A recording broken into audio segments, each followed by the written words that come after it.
Hello everybody! This video will be a first. My first alternative history video to be exact. Tell me how well you like it or don't like it. Like not now, do it after the video obviously. Which is also when you should subscribe and donate on Patreon. We have a Minecraft server. Anyways, my last video was about the Sailors' Rebellion in Kiel, as well as the wider November Revolution which brought down the German Empire at the end of World War I.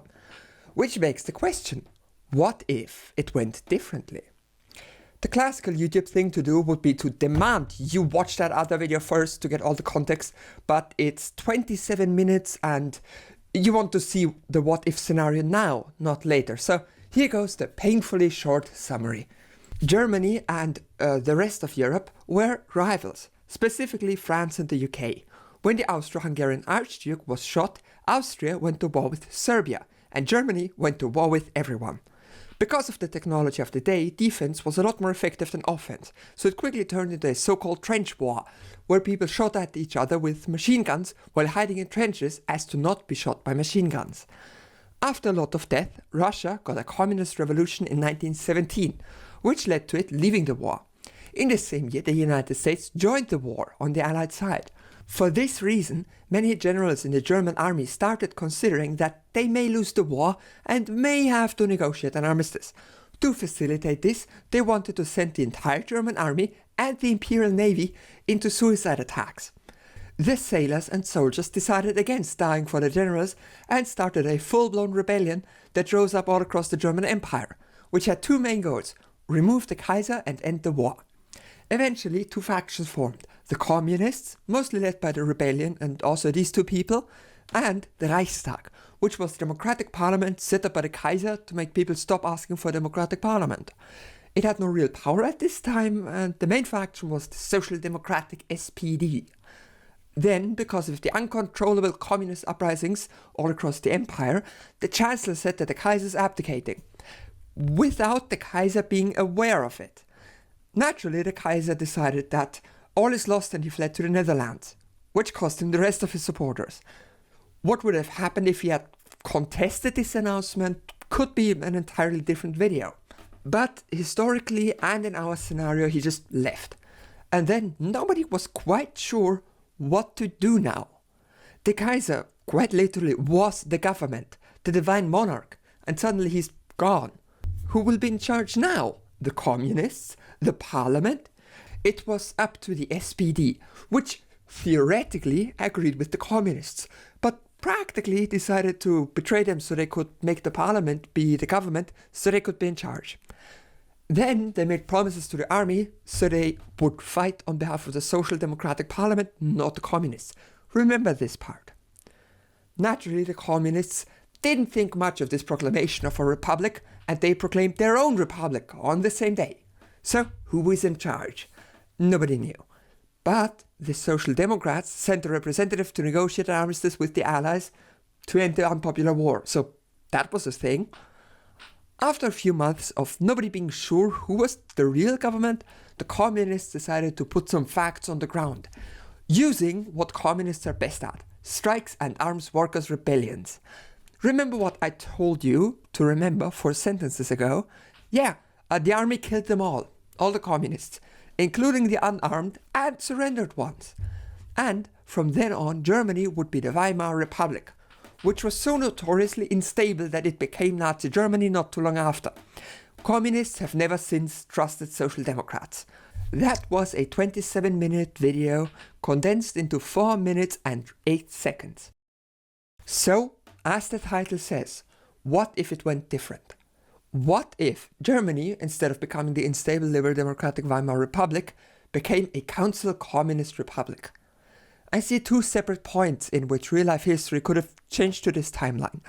The first one is if the Social Democrats, instead of declaring the Parliamentary Republic, decided to, for some reason, work together with the Communists to establish a Council Communist Republic, not too dissimilar from the one that had risen in the Soviet Union only a year earlier. The second option is that the Social Democrats still declare their republic and themselves the rulers. The communists still set up a second government leading to dual rule, but the Spartacus uprising, which happened 4 months after the two republics were proclaimed, somehow succeeds and destroys the Liberal Democratic government. Of these two, I believe the second one is impossible. By January, when the Spartacus uprising happened, the Democratic government was in a strong position. The armistice was signed 4 months before that, which officially dissolved most of the imperial armies. Of course, that didn't actually happen. Many soldiers no longer knew life outside of the army, and they weren't going to be unemployed in the starving cities. Instead, the armies just decided to go rogue, whole regiments and divisions at a time. Some of them listened to the parliament, some listened to the communist government, but most of them were first and foremost loyal to their commanders, those who had led them through the war. And because of Prussian military tradition, aka corruption, most of these commanders were members of noble land-owning families. Guess what land-owning nobles don't like? Communist revolution. And in addition to that, the parliament, which by the way was also filled with the landowners and nobles for the exact same reason, promised them to protect their land and privilege in return for loyalty. So by January, when the Spartacus uprising happened, there were loads of these divisions all across the empire who were only loyal to their commanders, who in turn were only loyal to the parliamentary republic under the leadership of the SPD. The Spartacus uprising itself was sort of disorganized, among other things because it's hard to plan a massive uprising in detail without anyone noticing. And in part because the Spartacists mainly got their popularity from being anti-war, which, see above, the war ended 4 months ago. So unless we change everything about the loyalties of the previous German army or make the Spartacus uprising way more powerful than it ever could have been historically, I don't see this uprising turning Germany communist. But of course, there was the other option, that the SPD simply allies with the communists as the communists expected. This is the scenario I'm going with for the rest of this video. You can leave your alternative history scenario about the successful Spartacus uprising in the comments. I'm looking forward to reading about it. So, in my alternative November of 1918, after the German Chancellor declares that the Kaiser is abdicating, the Communists and the Social Democrats team up and form a new government, using the councils that sprung up all across Germany. This is only one decision away from the historical reality.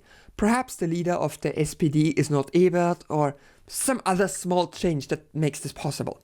So, on the 10th of November, a German republic is announced to the people. The Social Democrats, as the leading party in the Reichstag, declare it officially dissolved. The other parties would lack the power to keep it alive, or perhaps if they tried they would be arrested as enemies of the new communist republic. Councils would be set up all across Germany, which would send representatives to regional councils, that would send representatives to a massive all-German Congress. I will call this council-based governing body the Congress from now on to avoid confusion.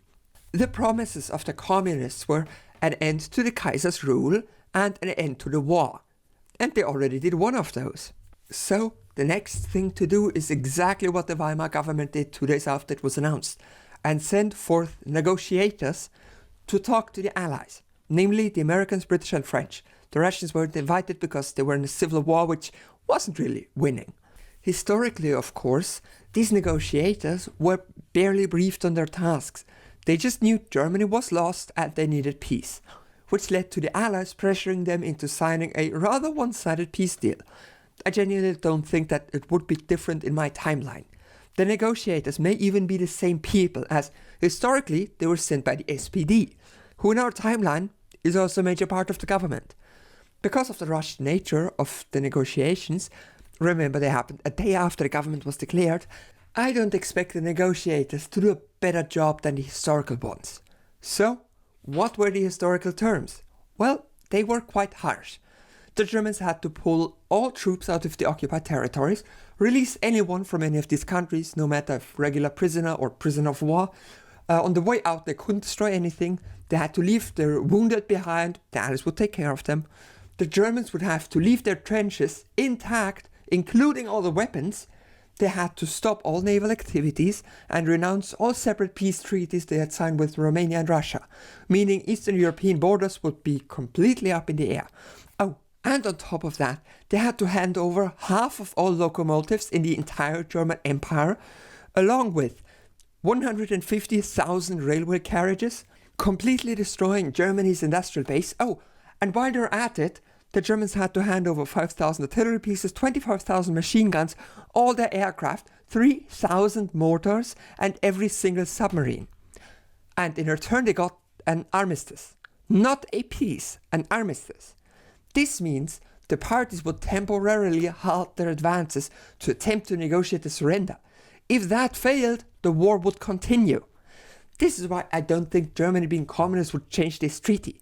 Of course it would change later negotiations, but the armistice would likely be the same one that we saw historically. As you can imagine, Germany wouldn't be able to afford giving up on the talks and ending the armistice because it just surrendered massive amounts of war materials in return for this attempt at negotiation. So, Germany willing or not, a peace treaty was coming. The process to turn the armistice into a peace would take another 9 months, which was mostly the Allies arguing amongst themselves what the correct way forward would be, and specifically how harsh to treat Germany. We will return to this once it becomes relevant. In these 9 months, waiting for the peace, it would be hard to see how the German government would develop. On the one hand, the powerful SPD would likely want there to still be a national parliament. Rosa Luxemburg was a KPD leader who was also, of course, a great fan of democracy. But, of course, to a communist, democracy can mean different things. For example, in a council communist system, people would form councils, so all metal workers in Berlin, for example, would have a council, and all farmers and all soldiers and so on. And critically, these councils would only accept working class members, not capitalists, since having capitalists take part undermines the whole point of a socialist republic. The workers' councils would then elect members to represent them in the city council, which would elect members to the regional council that elected them to the Congress. This is, of course, a form of democracy, but a way more decentralized one than the ones we know here in the modern day. I would imagine that the Social Democrats would use their power and influence to create a second organ in the government, in addition to the council collection. And that would likely be a modern democratic-style parliament, elected by everybody. I would imagine that the parliament and the Congress would balance each other, so bills would need to pass both of them to become law. This would be very similar to the way many real-life governments balance themselves. Among others, that's how the USSR did it. So I think it's likely that the communists and the social democrats would compromise and form a government like that. Looking at historic precedent, what would most likely happen is that the government outlaws all non-communist parties. But of course, Luxembourg was extremely pro-democracy, and the SPD may not want to ban parties, so it might happen differently. That's how the government may work, at least in theory. But a theoretical government is no use if nobody is willing to follow its orders or enforce its laws. So, what would things look like in this Germany? Well, we know that the most revolutionary elements of the German society, the ones that brought down the Kaiser, were the rebelling sailors of the navy, the soldiers that weren't from the front lines, and the working people. We can assume that the majority of them would be on the side of the government. On the other side, of course, we have the armies on the front lines, the battle-hardened soldiers who were loyal to the Kaiser, the government, the old Reichstag before it was abolished, and this would be most of them, loyal to their commanders. So, right after the government signed the armistice, these hardened frontline soldiers with questionable loyalty would seek a cause. And their commanders would, of course, not be loyal to a communist government. As mentioned before, they were mostly noble landowners, who were definitely not gonna be the winners under a communist government. Of course, some of these commanders may pledge allegiance to the new government, and some soldiers may desert their commanders, especially considering the newly established government includes the SPD, which was the most popular party. So I assume part of the German army may remain under the control of these commanders. I think that over the following weeks a civil war would start. The imperial armies from the western front lines would likely organize around a German commander from the time like Ludendorff or Hindenburg, who would side with the more conservative elements of German society, which includes parts of the army, especially the generals. So, As these hardened soldiers move out of the occupied territories, in accordance with the armistice, they would clash with those units that pledged allegiance to the new government, as well as with workers' militias, which would likely rise as a result of these clashes. I would expect the bulk of the old army to concentrate in the border areas, simply because that is where they were when the war ended. Purely because of geography, in their retreat, the armies would have to cross the Rhineland. In the east and south, the government loyalists and workers' militias would make up the majority, and I see this as the start of a civil war.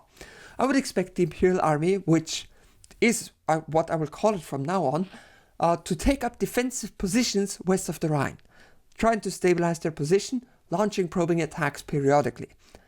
They would of course only own and control a small part of the whole German Empire, so they could likely not advance very far if push came to shove. So I don't expect them to do much besides set up a defensive perimeter.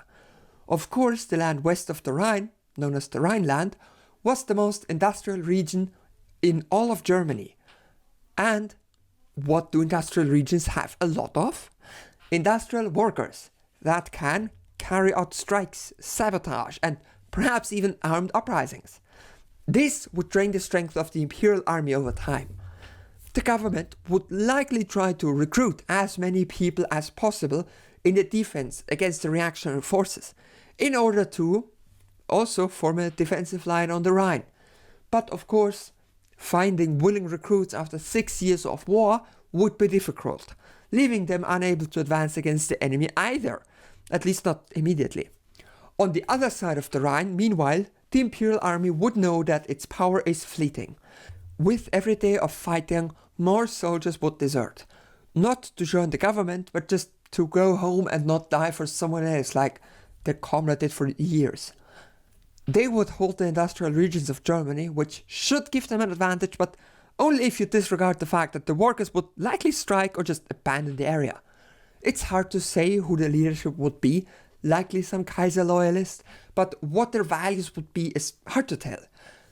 But they would know that if they want to overthrow the socialist government, they would have to do it sooner rather than later. The anti-war movement was strong, and with every day, the government that had promised peace would get stronger than the army that wages a civil war.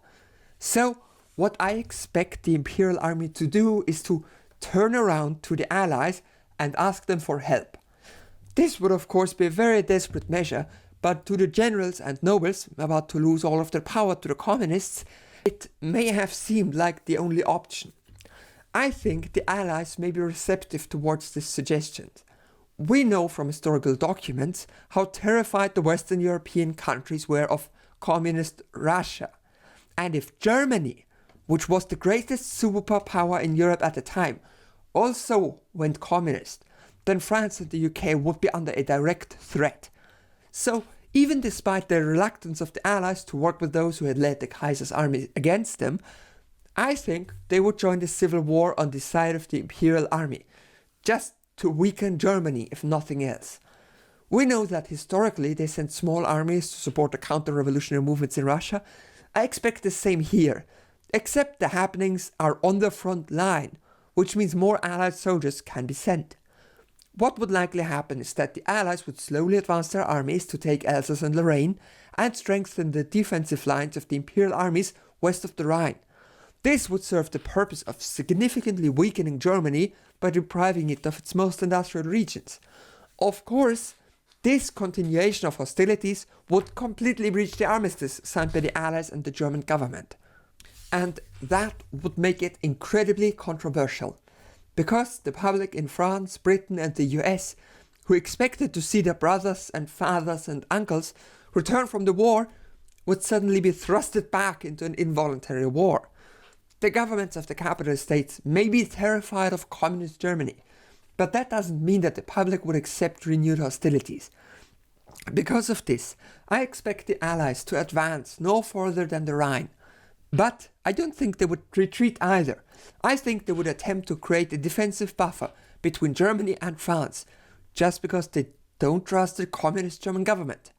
I expect this situation, with both sides holding on to their land and only launching minimal attacks, to continue for some time, Likely, with the Imperial Army shrinking further as time goes on, and with the Ally-occupied regions either in constant general strike or with the workers leaving the occupied regions in favor of living in the communist-controlled parts of the country. The power of the Allies may continue to decrease as the public forces them to demobilize. I could see this sort of detente, with neither side wanting to attack or concede, last for anything from months to years. But I believe eventually both sides would agree to a second armistice, with the Rhine as ceasefire line. It may seem unlikely that the German government would give up on the most industrialized region, but considering the Soviet Union gave up an extreme amount of its own lands to Germany early in its civil war, it's not impossible. The communist government would just realize that they don't have the ability to kick out the Allies from the Rhineland, so they may sign an armistice just to avoid them pushing onwards. I would expect the German state to become a bit more authoritarian than you would expect, simply for the reason that it has to be in order to prevent capitalist uprisings, potentially even fascist ones depending on when we're talking about. I also don't doubt that the Imperial Army and the Allies would support reactionary forces within the communist state. Naturally, this armistice they signed isn't a permanent thing, so I expect the Allies to go about creating a peace treaty to bring the war in Europe to an official end. It's of course possible that they would negotiate an armistice and then not negotiate a peace at all. After all, that's what happened in the Korean War. But I think the Allies would want to force a peace deal. So, what would that look like? Well, that is an extremely hard to predict thing. After World War I, the main objective of the Allies was to prevent Germany from ever being able to wage war again. To do this, they made Germany pay huge reparations, dissolve most of their armies, and prevent them from stationing troops in border areas. Of course, this treaty would likely be a lot harsher than the historical one, considering that the Allies would oh so definitely hate a communist Germany. I expect similar amounts of reparations, likely higher because the Allies would demand the Germans pay for the occupation of the Rhineland, and they would likely push similar restrictions to the army size as they did historically. In addition to that, there is a pretty high chance the Allies would form an independent Rhineland Republic. You see, the French wanted to set up a puppet state as a buffer between France and Germany, historically. But the British and Americans disagreed with this because they thought it would violate the self-determination of the German people. But with the extra scare factor of a communist Germany and the fact they already occupied the Rhineland because of their intervention in the Civil War, I reckon the British and Americans would agree. So the Rhineland would likely be a capitalist republic under the control of the Western Allies, and what was left of the Imperial Army. Alsace and Lorraine would be given to France, and the German colonies would be divided up amongst the Allies, likely in the same way it happened historically. The borders in the east would be a lot more complicated, so I will get to them in a separate section. Now, I don't expect the German communists to accept this peace deal at all. There is no way they would agree to recognize a republic from disloyal generals and the Allied command. So my prediction is that the Allies announce all their demands and the Germans refuse to acknowledge them, just to save face. Of course, Germany ignoring the treaty won't really matter because the Allies are in a position to just take the things they want. They already occupy the Rhineland and Alsace-Lorraine, and it wouldn't be hard for them to take the German colonies. Not to mention, some of these colonies may not even have recognized a communist government at all. So, the way this timeline would play out would be with an Allied supported Rhineland Republic, which is treated like occupied territory by the rest of Germany and not recognized as a separate republic at all. You may think that they would try to invade, but the size of the Allied armies would dissuade them. And of course, on the Allied side, they could totally invade the rest of Germany to enforce their peace deal, but I don't think they would. Keep in mind, we are a few years past the end of the war already, and the Allies still have troops in Germany, which would be incredibly unpopular. So I don't think any politician would allow for renewed hostilities. They would just hold on to the Rhineland to save face and to weaken Germany, but they would likely not intervene further. So far, we only talked about Germany, but there were other countries losing the war. Austria and the Ottoman Empire, for example. For Austria, I can't say much going differently, compared to how it happened historically. The different peoples would still rise up and declare independence from the Austrian Empire. Czechia and Slovakia would likely still be put into a united state, just to strengthen them and to use them as containment for Germany. There is also a non-zero chance that the Allies would intervene more in Austria to use it as a buffer state between Italy and Communist Germany. Other than that, the dissolution of Austria-Hungary would likely be very similar to the historical one, with the exception of Hungary, which we will return to in a moment. The dissolution of the Ottoman Empire would likely go as it did in history. During the war, the Allies wrote up the Sykes-Picot Agreement, which would split the Ottoman Empire between them. The reason this wasn't done to its full extent was that the Allies straight up couldn't justify sending armies to colonize in 1919. And I expect with the intervention in the German Civil War, the Allies would use even fewer troops in the Middle East, since they're needed in the Rhineland, which may lead to the eastern colonies to be smaller than they were historically. I can't say specifics about the borders, of course, but they may vary. Let us come to Hungary. As many of you know, in 1918, Hungary declared itself a communist people's republic. Of course, being a part of Austria until literally the day before, they had very few armies, and they were immediately at war with all of the neighbors. The issue was that Hungary said it was this big, and the others said it was this big. Hungary's entire plan to win all these border skirmishes was to ally with the Soviet Union and have them save the republic. Unfortunately, Russia was in a civil war, and also there were other countries in the way, so the Hungarian People's Republic fell. Now you may think that a communist Germany would be able to turn the tables and support the People's Republic, but I'm not so sure about that. Remember that when this republic was declared, we are right in the start of the German Civil War, meaning they need their troops to prevent the Imperial and Allied armies from advancing beyond the Rhine. Not to mention that they likely have internal security threats from counter-revolutionary movements as well. And most critically, Hungary is not next to Germany. There is an Austria in the way, which, as established before, may be a capitalist buffer state defended by the Allies. And Czechoslovakia would of course also be supported by the Allies. Not to mention, historically, they quickly built up a big army, which this weakened Germany may have had difficulty fighting on its own. Not to mention the capitalist forces on the Rhine, which could still change their minds and invade.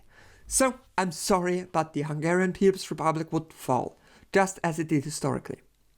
Now, of course, by the early 20s, both Germany and Russia would have won their civil wars, giving a strong global presence to socialism. And what happens when socialism becomes a threat to capital? Fascism. In this timeline, Mussolini still uses the frustration of the Italian people to get in charge of Italy. It's hard to say which other places would see fascism take hold. Historically, in the time between the world wars, many nations went fascist, most famously Germany. But I don't expect the communist German Republic to fall to fascism like the democratic one did. That's just because a communist state can straight up ban a party, preventing it from ever being popular, while a liberal democracy won't even entertain the idea of banning some parties, which, ironically, destroys the liberal democracy and its ability to allow all parties. Let's now have a look at all the countries we didn't yet talk about. In the aftermath of the First World War, the Allies decided on a strategy of containment towards communism. This means the USSR. They decided to set up a ring of friendly capitalist countries to keep back the communist revolution. Yes, the theory that if one country is communist, the one next to it may also become communist is actually that old. So, when drafting the Treaty of Versailles, the Allies set up the Baltic states, Belarus and Ukraine, along with Poland, Czechoslovakia and Romania, to keep the communism in Russia. Of course, that didn't really work. The Soviet Union, as part of the Civil War, conquered Ukraine and Belarus again within 2 years. Poland was, of course, made up of land that used to be German and land that used to be Russian. In our timeline, the Germans don't agree with the Treaty of Versailles at all, so they wouldn't recognize the Polish Republic. I would assume that as soon as the civil war in Germany ends with the armistice, the German Communist Republic would take back the Polish land they felt belonged to them. And of course the Soviet Union would likely join in, likewise taking land which it felt belonged to them. After all, before World War I, Poland was partitioned between the two, so it would seem natural to them to do the same again. You may think this aggression against Poland would seriously piss off the Allies, and I would agree, but I don't think they would intervene. After all, when the USSR liberated Ukraine and Belarus, which by the way both had Allied support, nothing happened. So I believe this partition of Poland wouldn't cause them to attack. They would protest, no question about it, but they could likely not justify a war to their population over this. So by the mid-20s, that would be the situation. Two communist powers in Europe, with capitalists on the other side, and doomed, potentially fascist, buffer states in between them. Now, let's have a look at the USSR and the German Communist Republic. They may superficially seem similar. Both are communist after all, but they were completely different in how they came to be. The revolution in Russia was started by a party deciding to start a communist country. This party would then educate the people until they could take over. In Germany, the people had formed councils, which were then united. Russia had a top-down revolution, Germany had a bottom-up one. As a matter of fact, Lenin, towards the end of his life, believed that his revolution in Russia was not the real revolution predicted by Marx, for exactly that reason. What he expected was for the most industrial nation in the world, aka Germany, to kick it off and spread it to the globe. And in our scenario, this actually happened. In theory, the Leninist government of Russia would give up their power and become a part of the German Council Communist Republic. But I'm not so sure this would actually happen. Remember, by the time we're at now, Lenin is no more and Stalin is in power. Unless, of course, our messing with history changed the reason why he became General Secretary. But assuming he would be in power, Stalin focused on building up the Soviet Union, so it would be able to withstand the inevitable capitalist counterattack.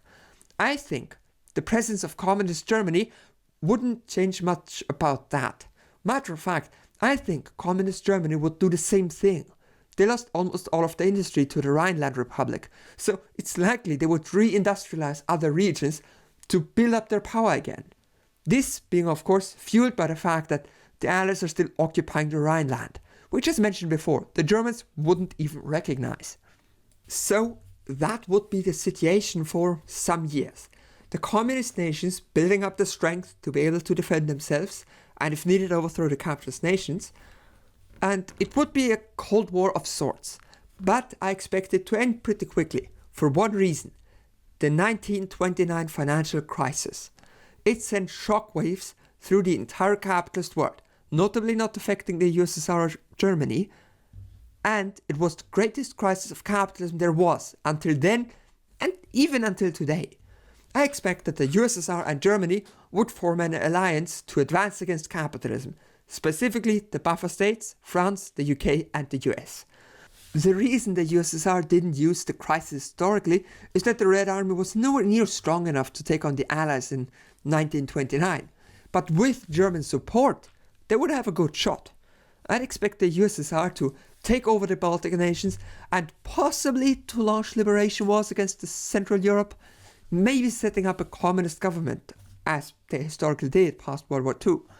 But the main theatre in this war would be France and Germany, most notably the Rhineland. Germany would likely attempt a quick advance to cut off the Rhineland Republic from the French and British. With capitalism in a massive crisis, these capitalist nations may not be able to afford to mobilize and defend themselves at all. I expect that while the war rages on in the Rhineland, there will be protests and uprisings all across France and England, but most notably France. Historically, the Communist Party in France got very close to taking power in the 30s. I predict that if there was a war with the communist power, the communists would overthrow the liberal French government in favor of a communist one.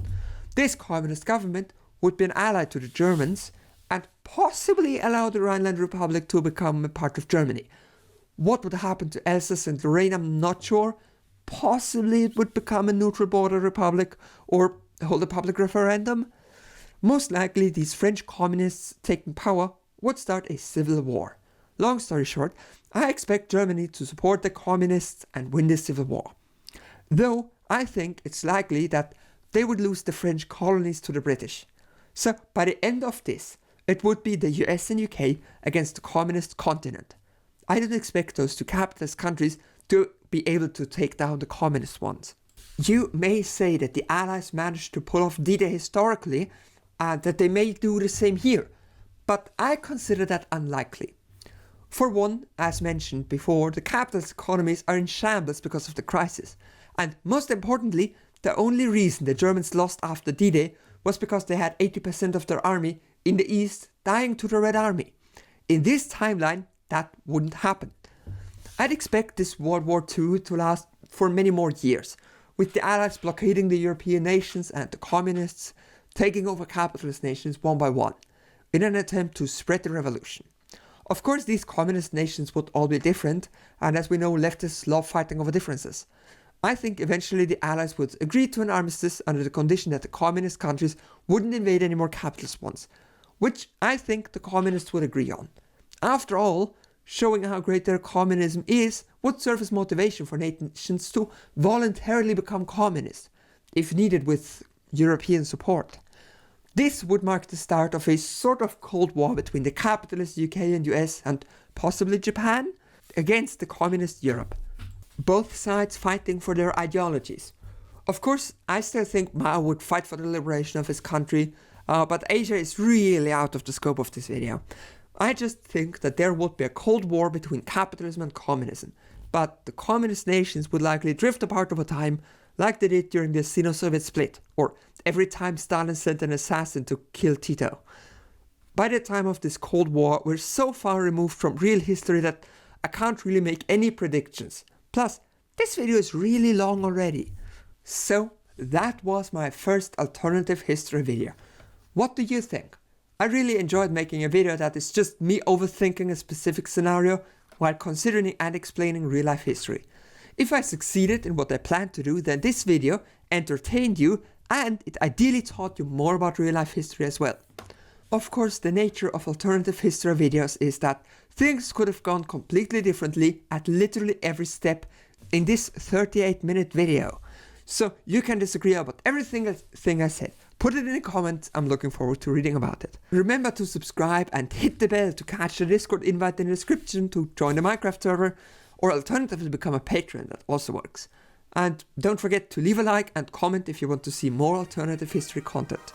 And now I would like to thank Darius the Bird, Eric Betts, Harris Hawk, Hugo Castellanos, Xander Corvus, Carissa, Daniel Hyman, Emily Marigold Klassen, Gabby Gita, Herdington Gerdington, Josh C, Clastro, Lilith Craft, Mamuka Salkuri, Marxism Tonight, Nane Pima, Nora Quinn, Pope, Raman DeVille, Red Shock Trooper, Sean Murphy, Skylar, Magnum Turner, Stairmaster Chef and Trey.